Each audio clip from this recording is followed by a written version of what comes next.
Nesta aula, vamos falar sobre animação. Uma animação, como vemos aqui, é composta por várias transformações geométricas aplicadas em sequência. Neste exemplo, a esfera possui uma posição atual descrita pelo ponto C e uma velocidade de deslocamento descrita por um vetor v.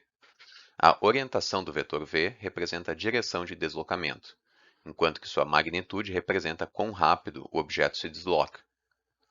Este laço de repetição realiza uma animação. A cada instante de tempo, atualizamos a posição C da esfera de acordo com a sua velocidade v. Então, desenhamos a cena, através de uma chamada de rendering. Mas será que esse código realiza uma animação de maneira correta? Na verdade, esse código está errado, pois a velocidade da animação irá depender da velocidade de processamento. Note que um processador mais rápido irá executar mais iterações desse laço em um mesmo intervalo de tempo, quando comparado com um processador mais lento. E, portanto, em um processador mais rápido, nossa esfera irá se movimentar de maneira mais rápida. No fundo, o que temos aqui é um processo de integração numérica. A posição atual do objeto no instante de tempo t é igual à posição do objeto no instante zero, mais a integral de sua velocidade desde o instante zero até o instante t. Para computarmos a posição atual da esfera, precisamos computar a integral que vemos aqui. No caso mais simples, a velocidade do objeto é constante e, portanto, não varia com o tempo. Isso é, o vetor v não é função de t. Dessa maneira, podemos facilmente resolver nossa integral, resultando na expressão que vemos aqui. Se verificarmos a similaridade dessa equação com a expressão que temos acima, pode parecer que devemos somente adicionar a variável de tempo t em nosso código de atualização da posição da esfera. Entretanto, note que isso também está errado, pois nossa equação abaixo está avaliando a posição no instante t a partir da posição no instante zero, enquanto que o código-fonte acima está atualizando a posição atual a partir da posição do objeto no instante de tempo logo anterior. Para derivarmos a expressão correta que devemos utilizar no código-fonte, podemos reescrever nossa equação incluindo explicitamente uma variável ΔT, que representa o pequeno intervalo de tempo que se passou entre duas iterações do nosso laço de repetição. Podemos distribuir a multiplicação, então podemos observar que estes dois termos iniciais representam a posição do objeto no instante t. Logo, podemos substituir esses termos pela posição c no instante t.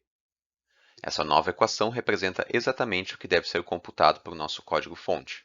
Isso é, queremos atualizar a posição do objeto a partir da sua posição no instante anterior, após se passar um pequeno intervalo de tempo ΔT. Aqui vemos o código-fonte correto, e logo mais veremos como obter o valor de ΔT. Primeiro, observamos que essa expressão computa a posição exata do objeto somente se a velocidade v for constante, pois assumimos essa hipótese na avaliação da nossa equação integral. Se a velocidade v variar com o tempo, a expressão que vemos representa somente uma aproximação da posição exata do objeto. Essa aproximação é conhecida como o método de Euler, a qual possui um erro de integração que depende do valor de ΔT. Para visualizar esse erro, imagine que nosso objetivo é realizar uma movimentação circular, como vemos aqui. A cada instante de tempo, a velocidade de nosso objeto é dada pelo vetor tangente à curva de movimentação. Utilizando o código que vimos antes, movimentamos nosso objeto na direção desse vetor, de acordo com o intervalo de tempo transcorrido, ΔT. Como a velocidade do nosso objeto é uma função do tempo, no novo instante, o vetor de velocidade se alterou para o que vemos aqui.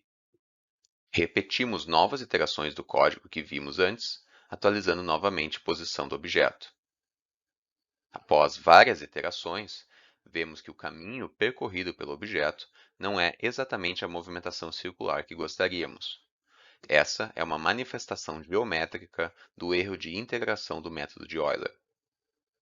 Apesar disso, para realizarmos a movimentação da câmera e personagens controlados com as teclas W, A, S e D, A animação através do método de Euler gera resultados adequados, visto que a função de velocidade é constante por partes. Logo, o algoritmo que vemos aqui deve ser implementado para realizar a animação baseada no tempo da câmera e personagens, para o trabalho final da disciplina. Aqui vemos a versão completa do código, onde o chamado time step é computado a partir do tempo que transcorreu entre duas iterações de nosso laço de repetições. Dessa forma, a movimentação dos objetos da cena será igual em qualquer execução do programa, independentemente da velocidade de processamento. Aqui vemos a câmera livre implementada no Laboratório 2. A velocidade de movimentação dessa câmera é independente da velocidade de processamento. Isso é, a velocidade da câmera é independente da taxa de frames por segundo, e a câmera irá se movimentar sempre com a mesma velocidade.